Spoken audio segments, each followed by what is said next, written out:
dear viewers, thank you so much for staying with us. You're still watching Nile Cruise live on Nile TV International, and it's now time for our second topic of discussion. And South Korea and Egypt recently celebrated the 20th anniversary of diplomatic relations between the two countries, and at the ambassador's residence in Seoul. This celebration was held on the 28th of May. And on another front, the Korean government established its cultural center in Egypt last year, the first of its kind in the Middle East, reflecting the strategic significance of the country and the relations between the two countries, and to shed more light on the relations between Egypt and Korea. We're most delighted to be joined in the studio by Mr. Woong Kang, and he's the founder and chairman of Egypt-Korea Friendship Association, and also Mr. Yang, and he's the member of the Egypt-Korea Friendship Association. Gentlemen, thank you so much for joining us on Nile Cruise. Thank you. Thank you so much for joining us. Thank you. Well, let me start off the first question with Mr. Woong. And we have a South Korean delegation has been in Egypt this week. Yes. If you can tell us a little bit about the meetings that were held between the two sides? Yeah. We have a very great meeting with Mr. President Siik. We have the Scottish call on the 31st May, and also we have a very great meeting with Prime Minister, and with also Minister of Transportation, Minister of Industry, and also Minister of Military Production. Lots of the very great meeting. And also we visited the chairman of Mr. Mamishi, the Suez Canal Authority. Yeah, Mr. Mamishi. And also yesterday we also visited the Legacy Port Authority. So we have very great meeting for two countries cooperation. Yes. And my next question is to you, Mr. Yang, and Mr. Byun. Yes. Excuse me. And also speaking about the trade, the amount of trade between the two countries, and if you can tell us also about the fields or the domains of this trade. So at this time, unfortunately, there are still the big gaps in tradings between two countries. So it is import is less than export to Korea. So anyways, we will try our best effort to lay down the gaps. So we will bring our small, medium, and big countries with sophisticated technology. So we make a fair and balanced trade here. We'll try.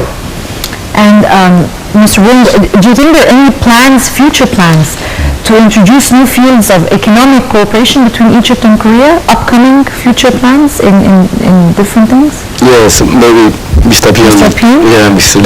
Today. Yes. So I'm very impressed about your great plans. That is the national, mega project, like the two channel of the Suez Canal, the new capital city, and the metro, the networks. It's huge here, the national project. So we would like to participate in the kind of project with our technology, our investment. That is our dreams. Yes. And there is plans for the investment to reach between the two countries $10 billion within 3 years. So what are the strategies that you will use to reach this amount of money? I'm sure the combination of the Egypt's economical potentials and the Korean's cutting-edge technology will generate tremendous synergy effect. So I think the Korea, Egypt is the real best dream teams. So I think we are very good partners. And we have also from Korea visiting apparently Egypt every year 20,000 Koreans approximately. And on that, what are the touristic preferences of the Koreans, if any of you gentlemen can tell me? What do the Koreans as tourists prefer most in Egypt? Yes, as you know, in Egypt, very famous, not just Egypt, in the number one in the world is a pyramid. Yes. And Sphinx. So they prefer more Cairo or areas outside Cairo? First, we are the preferred the pyramid. I've been twice pyramid. Okay. I come to my dream. Yes. When I was young, I'd like to see Cairo and see the pyramid. The pyramid. So, and also Luxor and the two places. So, Aswan and- many good places. Okay. This place is So a lot of Koreans prefer going to Luxor and Aswan and Cairo, basically. Yeah, Yes. and the museum, ancient museum also. Yes. It's fantastic. Going back a little bit in time to 2011, Egypt had went through turbulent situations, and there was a political stalemate. But despite this instability, some Korean investors remained here and continued with their work. What does this indicate to, or how does it reflect the strength of the Egyptian-Korean relations? And do you believe that back then these investors thought that, or were sure that it was inevitable for them that Egypt will overcome these challenges? We Koreans think Egypt is really the great potentials and gateway hub countries platforms to Asia, North Korea, Europe.